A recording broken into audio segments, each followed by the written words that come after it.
भारत की अतई स्टेट सिंगा चांगदमनबदा मणिपुर पिक्चर रबसु इरमदम असिदा हैथोई सिंगदोइरबा खुद सा हैबा मियोय कया अमा लेरी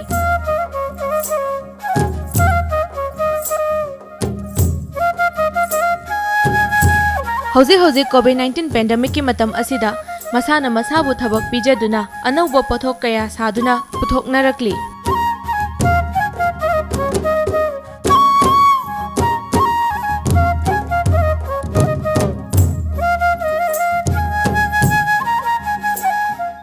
मालेमगी मफम खुदिंगदा मैंगान ओइना सिजिनदुना लाक्लिबा केंडल एखोइगी लोंदा मोमबत्ती हाइना खंगनबा थौमै असि एखोइगी इरमदम असिदसु ngasi फावबा लेप लेतना सिजिनदुना लाक्ली युमथोंग खुदिंगी ओइनासु नोंगमगी अयुक अमदी नुमिदांग वैरमगी मतमदा लाई दुक थौमै थाबदा अमदी लाइगी थौरम कयादसु सिजिनरी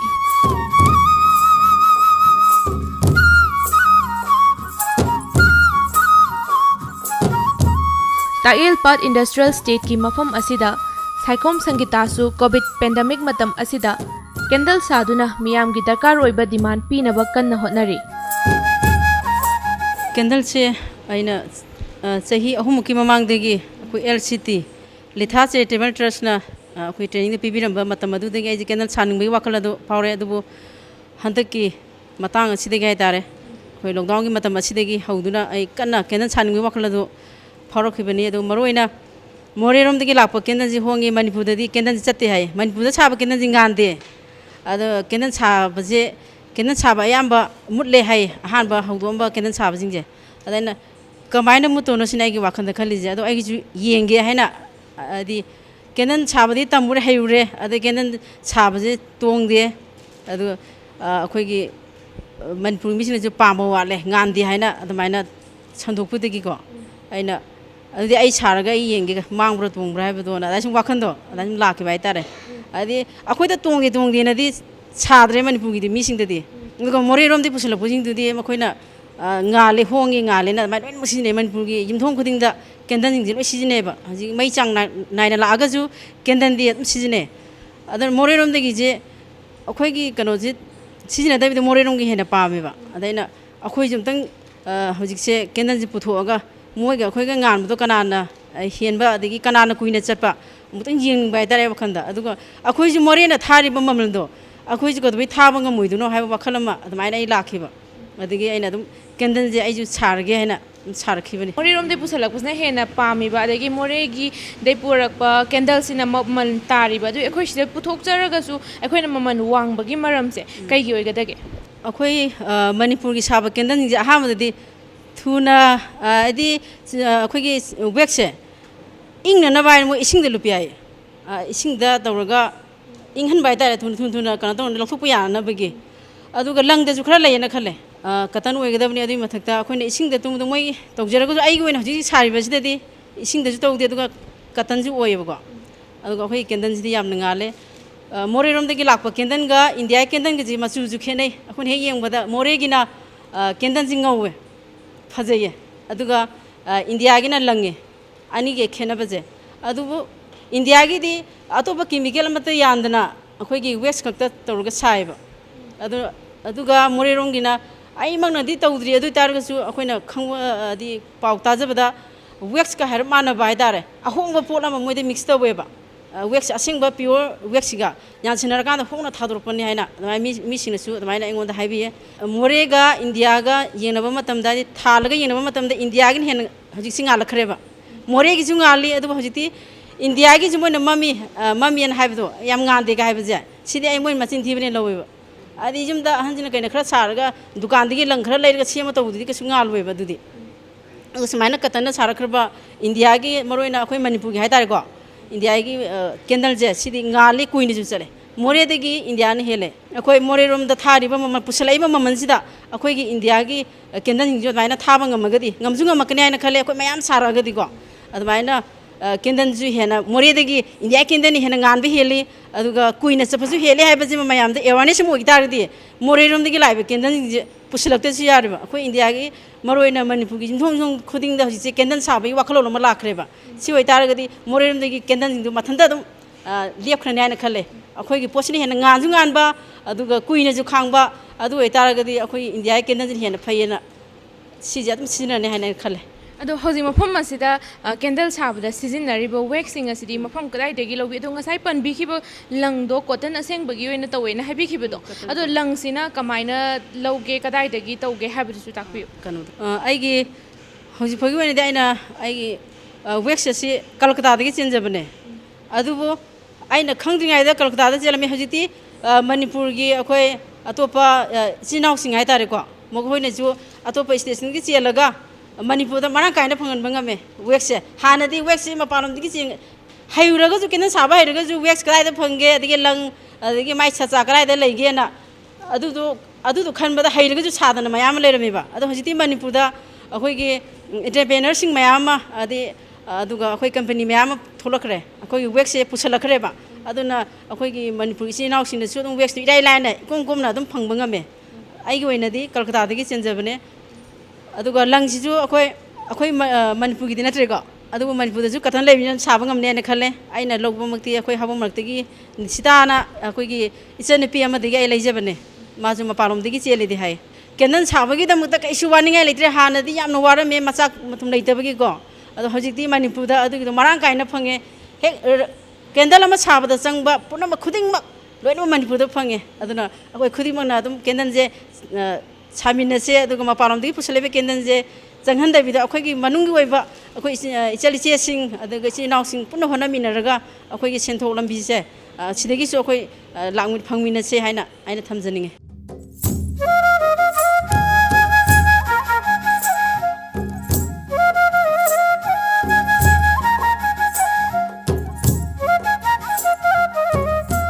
ꯀꯦꯟꯗꯜ ꯁꯥꯕꯗ ꯃꯔꯨꯑꯣꯏꯅ ꯆꯪꯕ ꯄꯣꯠꯆꯪꯁꯤꯡ ꯍꯥꯏꯕꯗꯤ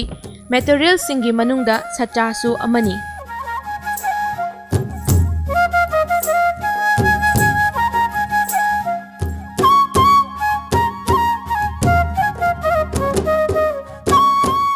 ꯃꯇꯝ ꯑꯃꯗꯗꯤ ꯁꯆꯥ ꯑꯁꯤ ꯋꯥ ꯑꯃꯗꯤ ꯑꯩꯈꯣꯏꯗ ꯂꯩꯖꯕ ꯄꯣꯠꯁꯛ ꯑꯃꯗ ꯍꯦꯛꯇ ꯑꯣꯏꯔꯝꯃꯤ ꯄꯥꯛ ꯁꯟꯅ ꯀꯦꯟꯗꯜ ꯑꯁꯤ ꯄꯨꯊꯣꯛꯅꯕ ꯍꯣꯠꯅꯕꯗ ꯃꯄꯥꯟ ꯂꯝꯗꯒꯤ ꯄꯨꯁꯜꯂꯛꯄ ꯁꯆꯥ ꯁꯤꯖꯤꯟꯅꯗꯨꯅ ꯂꯥꯛꯈꯤ ꯍꯧꯖꯤꯛꯇꯤ ꯑꯩꯈꯣꯏꯒꯤ ꯏꯔꯝꯗꯝ ꯑꯁꯤꯗ ꯈꯨꯠ ꯁꯥ ꯍꯩꯕ ꯍꯤꯔꯝ ꯀꯌꯥꯗ ꯍꯩꯊꯣꯏ ꯁꯤꯡꯊꯣꯏꯔꯕ ꯃꯤꯑꯣꯏ ꯀꯌꯥ ꯂꯩꯕꯅ ꯃꯥꯒꯤ ꯍꯩꯖꯕ ꯄꯨꯊꯣꯛꯇꯨꯅ ꯂꯦꯞꯄ ꯂꯩꯇꯅ ꯃꯍꯨꯠ ꯁꯤꯟꯖꯜꯂꯛꯂꯤꯕꯁꯤꯡꯒꯤ ꯃꯅꯨꯡꯗ ꯁꯂꯥꯝ ꯔꯥꯖꯦꯁꯁꯨ ꯀꯦꯟꯗꯜ ꯁꯥꯕꯗ ꯁꯤꯖꯤꯟꯅꯔꯤꯕ ꯁꯆꯥ ꯑꯁꯤ ꯁꯥꯕꯒꯤ ꯊꯕꯛ ꯄꯥꯏꯈꯠꯂꯛꯂꯤ ꯁꯆꯥ ꯁꯥꯕ ꯍꯧꯕꯤꯔꯛꯏꯁꯦ ꯀꯌꯥꯝ ꯀꯨꯏꯔꯒꯦ ꯀꯔꯤ ꯋꯥꯈꯜꯂꯣꯟꯗꯒꯤ ꯍꯧꯕꯤꯔꯤꯅꯣ ꯍꯟꯗꯛꯀꯤ ꯑꯦꯄ꯭ꯔꯤꯜ ꯑꯗꯨꯋꯥꯏꯗꯒꯤꯅꯦ ꯑꯩꯗꯤ ꯑꯇꯣꯞꯄ ꯃꯦꯆꯤꯅꯔꯤ ꯇꯦꯛꯅꯣꯂꯣꯖꯤ ꯗꯤꯖꯥꯏꯟꯁꯤꯡꯁꯤ ꯇꯧꯔꯒ ꯀꯅꯥꯒꯨꯝꯕꯅ ꯁꯤ ꯃꯦꯆꯤꯟ ꯁꯥꯕꯤꯌꯨ ꯍꯥꯏꯕꯗꯣ ꯑꯩꯅ ꯗꯤꯖꯥꯏꯟ ꯇꯧꯔꯒ ꯃꯥꯏ ꯄ꯭ꯔꯣꯇꯣꯇꯥꯏꯞ ꯑꯗꯨꯃꯥꯏꯅ ꯄꯨꯊꯣꯛꯑ ꯁꯥꯏꯌꯦꯕ ꯁꯆꯥꯁꯤꯁꯨ ꯑꯩꯈꯣꯏꯒꯤ NGO ꯑꯃꯈꯛꯅ ꯃꯣꯏꯒꯤ ꯌꯥꯝ ꯗꯔꯀꯥꯔ ꯂꯩꯕ ꯖꯥꯠꯅꯦ ꯁꯥꯕꯤꯌꯣꯅ ꯀꯟꯅ ꯍꯥꯏꯕꯗꯒꯤ ꯑꯗꯨꯃꯥꯏꯅ ꯇꯧꯔꯒ ꯁꯥꯈꯤꯕꯅꯤ ꯍꯧꯖꯤꯛꯐꯥꯎꯗ ꯁꯆꯥꯁꯦ ꯃꯁꯤꯡ ꯆꯥꯎꯔꯥꯛꯅ ꯀꯌꯥꯃꯨꯛꯀꯗꯤ ꯁꯥꯕꯤꯈ꯭ꯔꯦ 30-40 ꯌꯣꯟꯈ꯭ꯔꯦ ꯍꯧꯖꯤꯛ ꯐꯥꯎꯗ ꯑꯗꯣ ꯍꯥꯏꯔꯤꯕ ꯁꯆꯥꯁꯤꯡꯁꯦ ꯃꯥꯒꯤ ꯁꯥꯏꯖꯁꯤꯡꯁꯦ ꯀꯃꯥꯏꯅ ꯇꯧꯒꯦ ꯃꯌꯥꯝꯒꯤ ꯗꯤꯃꯥꯟꯒꯤ ꯃꯇꯨꯡ ꯏꯟꯅ ꯇꯧꯕ ꯃꯔꯨꯑꯣꯏꯅ ꯀꯔꯝꯕꯅꯗꯤ ꯍꯦꯟꯅ ꯗꯤꯃꯥꯟ ꯂꯩꯕꯤ ꯈ꯭ꯋꯥꯏ ꯗꯤꯃꯥꯟ ꯂꯩꯕꯁꯦ ꯑꯩꯈꯣꯏꯒꯤ ꯂꯥꯏꯒꯤ ꯅꯨꯡꯇꯤꯒꯤ ꯀꯟꯖꯨꯃꯦꯕꯜ ꯑꯣꯏꯕ ꯈ꯭ꯋꯥꯏ ꯄꯤꯛꯄ ꯁꯥꯏꯖꯁꯦ ꯁꯤꯗ ꯌꯥꯝ ꯄꯤꯛꯄ ꯑꯃꯒ ꯈꯤꯇꯪ ꯆꯥꯎꯔꯞ ꯇꯧꯕ ꯑꯃꯒ ꯗꯨꯛꯇ ꯁꯤꯖꯤꯟꯅꯕꯁꯤꯅ ꯈ꯭ꯋꯥꯏ ꯍꯦꯟꯅ ꯗꯤꯃꯥꯟ ꯂꯩ ꯁꯆꯥꯗꯁꯨ ꯁꯤꯒꯤꯁꯤꯅ ꯈ꯭ꯋꯥꯏ ꯍꯦꯟꯅ ꯆꯠꯂꯦ ꯑꯗꯒꯤ ꯃꯥꯒꯤ ꯁꯥꯏꯖ ꯅꯨꯡꯁꯤ ꯑꯆꯧꯕ ꯃꯆꯥ ꯈꯔ ꯃꯌꯥꯝ ꯂꯩꯔꯦ ꯌꯨꯝꯗ ꯊꯥꯅꯕ ꯀꯩꯗꯧꯕ ꯑꯗꯩ ꯍꯧꯖꯤꯛꯀꯥꯟꯅ ꯔꯣꯁ ꯑꯗꯨ ꯃꯌꯥꯝ ꯊꯣꯛꯂꯛꯑꯦꯕ ꯑꯗꯣ ꯁꯤ ꯊꯣꯛꯂꯛꯑꯒꯁꯨ ꯉꯁꯥꯏꯒꯤ ꯃꯆꯥꯁꯤꯃꯗꯤ ꯑꯗꯨꯝ ꯂꯦꯞꯇꯅ ꯆꯠꯂꯦ ꯑꯃ ꯂꯩꯈ꯭ꯔꯅꯤ ꯑꯃ ꯂꯩꯕꯁꯤꯅ ꯃꯣꯏ ꯊꯕꯛ ꯁꯨꯕꯗ ꯑꯃꯁꯤ ꯉꯥꯏꯊꯣꯛ ꯉꯥꯏꯁꯤन ꯇꯧꯏ ꯑꯗꯨ ꯇꯧꯏꯅ ꯑꯃꯗꯒꯤ ꯑꯅꯤ ꯑꯍꯨꯝ ꯑꯗꯨꯝ ꯁꯨꯅꯅꯕ ꯂꯩꯌꯦꯕ ꯃꯣꯏ ꯄꯨꯊꯣꯛꯄꯤꯔꯤꯕ ꯁꯆꯥꯁꯦ ꯅꯣꯡꯃꯗ ꯆꯥꯎꯔꯥꯛꯅ ꯃꯁꯤꯡ ꯀꯌꯥꯃꯨꯛꯀꯗꯤ ꯌꯥꯝꯅ ꯄꯨꯊꯣꯛꯄ ꯉꯝꯕꯤꯒꯦ ꯅꯣꯡꯃꯗ ꯁꯆꯥ 10ꯗꯩꯅ 35 ꯐꯥꯎ ꯍꯩꯔꯛꯑꯅꯤ ꯃꯥꯅ ꯄꯨꯡ 7-9 ꯑꯗꯨꯋꯥꯏꯗꯒꯤ ꯁꯨꯔꯒ ꯄꯨꯡ 4 ꯑꯗꯨꯋꯥꯏꯐꯥꯎꯁꯦ ꯆꯞ ꯃꯥꯟꯅꯕ ꯁꯆꯥꯗ ꯑꯄꯤꯛꯄ ꯍꯩꯔꯒꯅ ꯑꯄꯤꯛꯄꯗ 10ꯗꯩ 35 ꯑꯗꯨꯝ ꯍꯩꯔꯛꯑꯅꯤ ꯁꯤꯒꯤꯁꯤ ꯄꯨꯟꯅ ꯑꯃꯨꯛ ꯁꯣꯝꯗ 10-35ꯁꯤ ꯌꯣꯠꯀꯤ ꯁꯦꯛꯁꯟꯗ ꯑꯃꯨꯛ ꯄ꯭ꯔꯣꯁꯦꯁ ꯄꯨꯟ ꯇꯧꯕ ꯑꯗꯨꯃꯥꯏꯅ 10ꯃꯨꯛꯁꯤꯗꯤ ꯑꯦꯚꯔꯦꯖ ꯑꯣꯏꯅ ꯑꯗꯨꯝ ꯁꯥꯏ ꯑꯩꯉꯣꯟꯗ ꯁꯥ ꯍꯩꯒꯗ꯭ꯔꯥ ꯍꯥꯏꯅ ꯑꯩ ꯇ꯭ꯔꯥꯏ ꯇꯧꯒꯦꯗꯤ ꯍꯥꯏ ꯇ꯭ꯔꯥꯏ ꯇꯧꯒꯦ ꯍꯥꯏꯔꯒ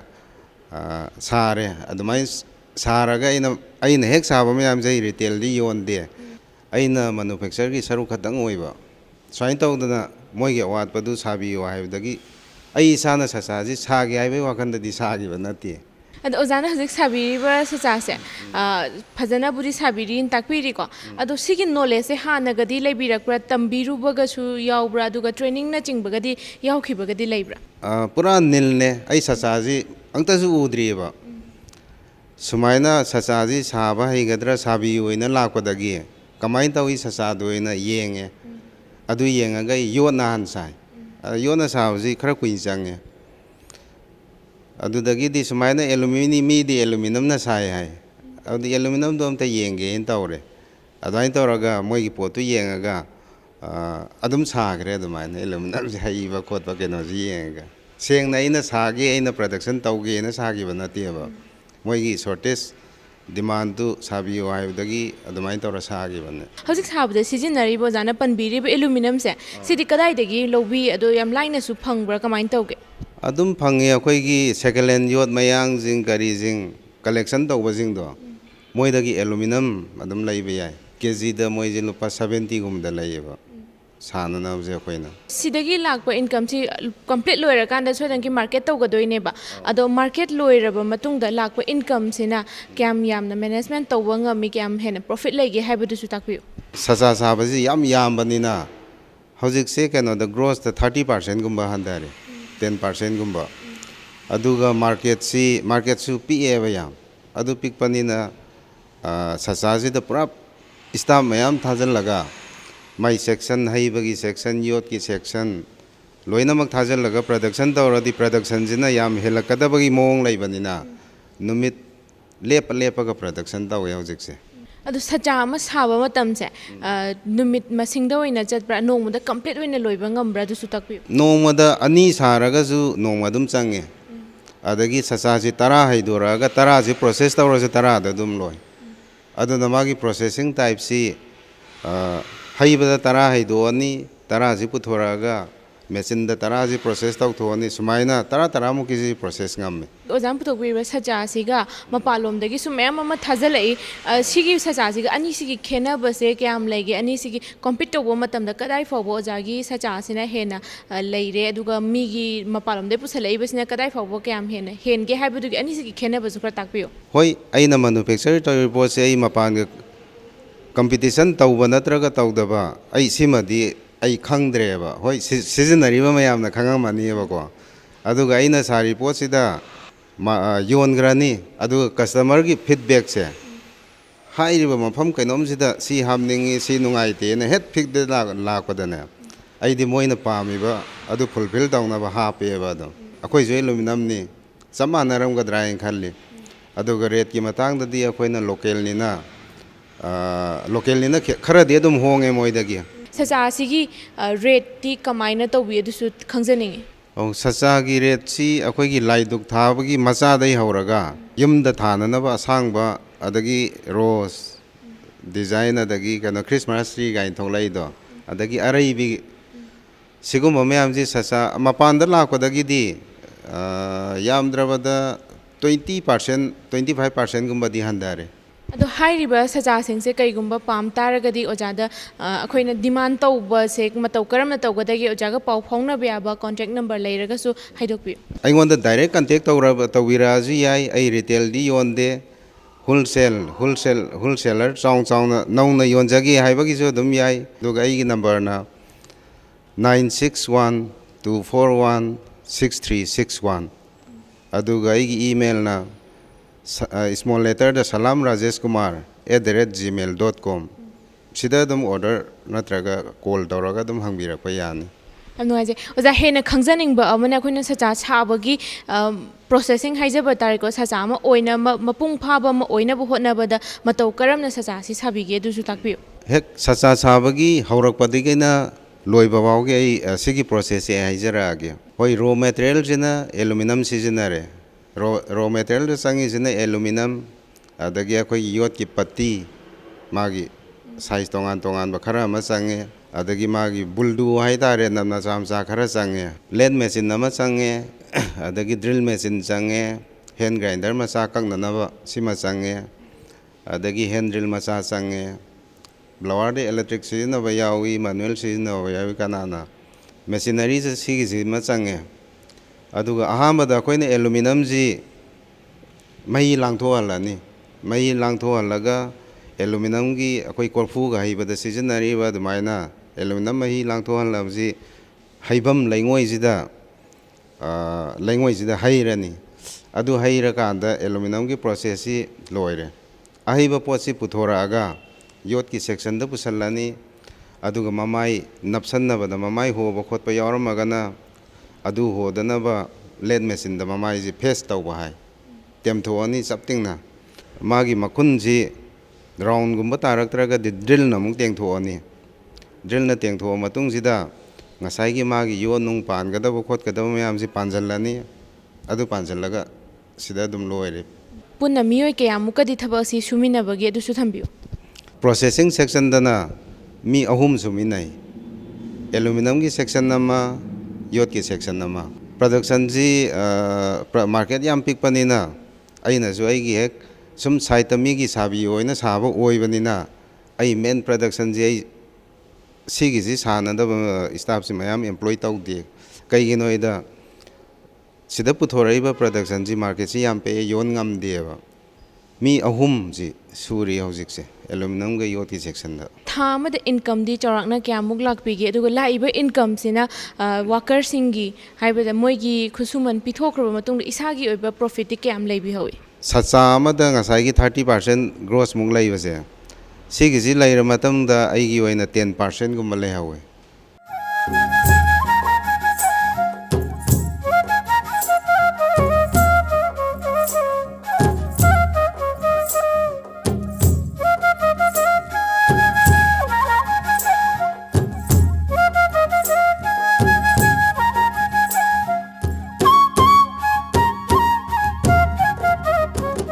हजिपकी ओइनादि आइजे कैंडल जे सचाजे याम 33 खतनि को लेजरिजा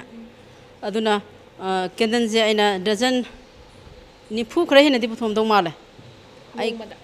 नोमदा डजन जे निफु हेना अदुम पुथोयाना खलेको अदि साइज तुंगा तुंगा मतुंगिना अदुम अखोइना कन्ना अदुम होनरिगे खरे हेना अदुम पुथोय कमर्शियल आइ तारा योनबगी दमतदि सचाजाम दरकार होय अदु अखोइ युम की सिनबगी दमतदि आइजे उबा याद्रे कनोसे अखोइगे बातिन जीजु अदुम कैंडल है याने है वखंद सुम अदगी कनो अखोइ पाइप गुम्बा अदगी बोतल अखोइने इसिंग थखिबे बोतल गुम्बा को अदे है मेहि थखिबेगी बोतल समाना लैबजिंग जे असदि लोने सचा है याने न दमाइना इजे पंखंद खलगा अदुम डिजाइन मत पुथोक बाय तारे बोतल ओइनेदि ओहंदबा मिंगोंदा अदुगा आइना कलर जु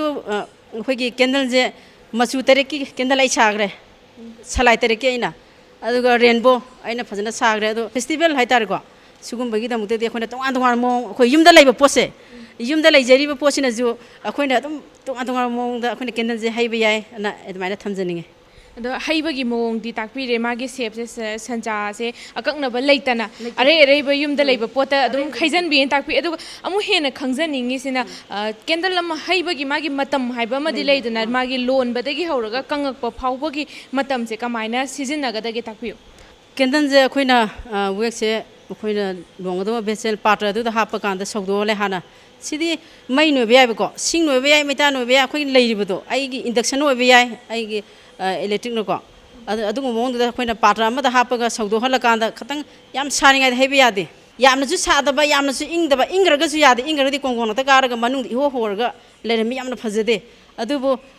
चांग अमदा यामनसु सादबा दे इंजु इंगिदबा मर्क अमा लय खतंग अखोइनासु येंगबदा खंगे पात्रदो खतंग लेंगबा मतमदा खतंग नाकन हाइतारेको पात्रदुदा खतंग अंगोबा पोलगदि खतंग नंगजमबगी मोंग उतारगदि अदुइ मतमदुदा अदुम कैंडल जे हैबा यारे हाइना अदुम अखोइना खंगे अदुगा अखोइना कैंडल से हैबा मतमदा मचु मचु मयाम अमसु उजैबा हापिबा मचु से लोलिङाइदा हादि महि याम लाङिङाइदा हापिब्रा खतंग इंधरकांदा हापिब्रा दुसु ताकपियो अखोइना हापिबा कलर से अखोइना हेक लोनबगा खतंग सारकपा मतमदो खिजिखतंग साबा मतम अदुदा अखोइना हापे अदुगा कलर जे सेमा मतमदो अखोइना ना जुबी थावगुम सिजिनैबा मागी कनो कलर दो सेमा मतमजिदा अदुगा अखोइना सेमा पेस्ट अदुदो वेक्स नो खतंग सौदोकपा हौरपदुदा अखोइना अदु हापे अदु नत्रगना यामना साग्रबा मतुंग इंगरकपा मतमदा मा हापा अनि थोना इंगिङाइदा हाइतारे अदुगा अखोइना संचा अमदा हैबा मतमदा अदुम हेक्तमा हैजनबा यारब्रा हैजिङाइ ममांगदा कई प्रोसेस तौबि अदुगा लौथोमदाइदना करी करम्बा प्रोसेस तौबि हाबदुसु ताकपियो अखोइना सचादि एनी सचा को सौदोबा वेक्स हापत्रिङै ममांगदा अखोइना थाव तैये अदो आइगी सिजिनरिबा थाव असिदि फॉर्च्यून ओइना सिजिनै ꯐꯣꯔꯆꯤꯟꯁꯦ ꯍꯥꯟꯅ ꯇꯩꯕꯤꯔꯕ ꯃꯇꯨꯡꯗ ꯑꯩꯈꯣꯏꯅ ꯋꯦꯛꯁꯦ ꯍꯩꯖꯤꯜꯂꯦ ꯁꯤꯅ ꯀꯩꯒꯤꯅꯣ ꯍꯥꯏꯇꯥꯔꯒꯗꯤ ꯍꯣꯔꯦꯟ ꯑꯩꯈꯣꯏꯅ ꯁꯠꯇꯣꯛꯄ ꯃꯇꯝꯗ ꯊꯥꯎꯗꯨꯅ ꯏꯔꯥꯏ ꯂꯥꯏꯅ ꯏꯀꯣꯝ ꯀꯣꯝꯅ ꯁꯠꯇꯣꯛꯄ ꯌꯥꯅꯕꯒꯤꯗꯃꯛꯇꯅꯤ ꯑꯗꯣ ꯊꯕꯛ ꯑꯃ ꯇꯧꯕ ꯍꯥꯏꯕꯁꯤꯇꯕꯨ ꯍꯥꯟꯅ ꯑꯩꯈꯣꯏꯅ ꯅꯣꯂꯦꯖ ꯂꯩꯇ꯭ꯔꯒꯗꯤ ꯇꯧꯕ ꯌꯥꯗꯦ ꯑꯗꯣ ꯁꯣꯝꯅ ꯇꯧꯕꯤꯔꯤꯕ ꯊꯕꯛꯁꯦ ꯉꯁꯥꯏ ꯍꯥꯟꯅꯕꯨꯗꯤ ꯄꯟꯕꯤꯈ꯭ꯔꯦ LCT ꯍꯥꯏꯅ ꯄꯟꯕꯤꯈꯤꯀꯣ ꯃꯁꯤꯒꯤ ꯇ꯭ꯔꯦꯅꯤꯡꯁꯤ ꯀꯔꯝꯕ ꯀꯌꯥꯝ ꯀꯨꯏꯔꯒꯦ ꯀꯅꯥꯒꯤ ꯃꯈꯥꯗ ꯇꯧꯕ ꯇ꯭ꯔꯦꯅꯤꯡꯅꯣ ꯍꯥꯏꯕꯗꯨꯁꯨ ꯈꯤꯇꯪ ꯁꯨꯒꯥꯏꯅ ꯇꯥꯛꯄꯤꯌꯨ ꯈꯔꯗꯤ ꯀꯨꯏꯔꯦ ꯑꯩꯈꯣꯏꯒꯤ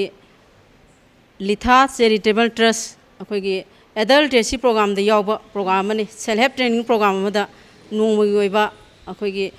ꯇ꯭ꯔꯦꯅꯤꯡ ꯄ꯭ꯔꯣꯒ꯭ꯔꯥꯝ ꯑꯃ ꯁꯤꯟꯕꯗꯨꯗ ꯑꯩꯁꯨ ꯌꯥꯎꯖꯩ ꯑꯗꯨꯒ ꯃꯇꯝꯗ ꯑꯩꯁꯦ ꯄ꯭ꯔꯣꯖꯦꯛ ꯃꯦꯅꯦꯖꯔ ꯑꯣꯏꯅ ꯑꯩꯒꯤ ꯏꯈꯥꯗ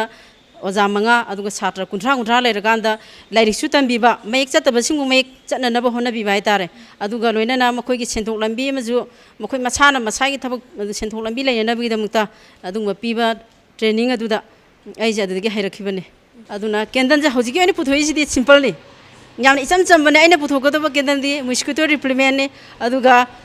ꯀꯩꯅꯣ ꯁ꯭ꯃꯦꯜ ꯍꯥꯞꯄꯛꯀꯅꯤ ꯃꯈꯜ ꯃꯈꯜꯒꯤ ꯑꯩꯅ ꯀꯂꯔ ꯑꯃ ꯍꯥꯏꯗꯤ ꯁꯂꯥꯏ ꯇꯔꯦꯠꯀꯤ ꯁꯦꯝꯃꯦ ꯍꯥꯏꯅ ꯈꯜꯂꯁꯤ ꯅꯠꯇ꯭ꯔꯒ ꯔꯦꯝꯕꯣ ꯁꯦꯝꯃꯦ ꯍꯥꯏꯅ ꯈꯜꯂꯁꯦꯕꯀꯣ ꯃꯆꯨ 3 ꯂꯩꯕꯁꯦ ꯃꯆꯨ ꯈꯨꯗꯤꯡꯒꯤ ꯑꯩꯅ ꯃꯅꯝ ꯑꯃꯃꯝ ꯍꯥꯞꯄꯛꯀꯅꯦꯕ ꯀꯦꯟꯗꯜ ꯑꯃ ꯂꯩꯕꯁꯤꯗꯀꯣ ꯀꯂꯔ ꯑꯉꯥꯡꯕꯁꯤꯅ ꯃꯆꯨ ꯑꯃ ꯑꯗꯒꯤ ꯖꯦꯂꯣꯅ ꯃꯆꯨ ꯑꯃ ꯍ꯭ꯋꯥꯏꯠꯅ ꯃꯆꯨ ꯑꯃ ꯍꯥꯏꯅ ꯇꯧꯔꯒ ꯃꯌꯥꯝꯅ ꯄꯨꯊꯣꯛꯅꯔꯤꯕ ꯑꯁꯤꯗꯒꯤ ꯇꯣꯉꯥꯟꯕ ꯃꯑꯣꯡꯗ ꯑꯩꯅ ꯄꯨꯊꯣꯛꯀꯦ ꯍꯥꯏꯅ ꯈꯜꯂꯤ ꯑꯗꯣ ꯍꯧꯖꯤꯛ ꯀꯦꯟꯗꯜꯗ ꯑꯅꯧꯕ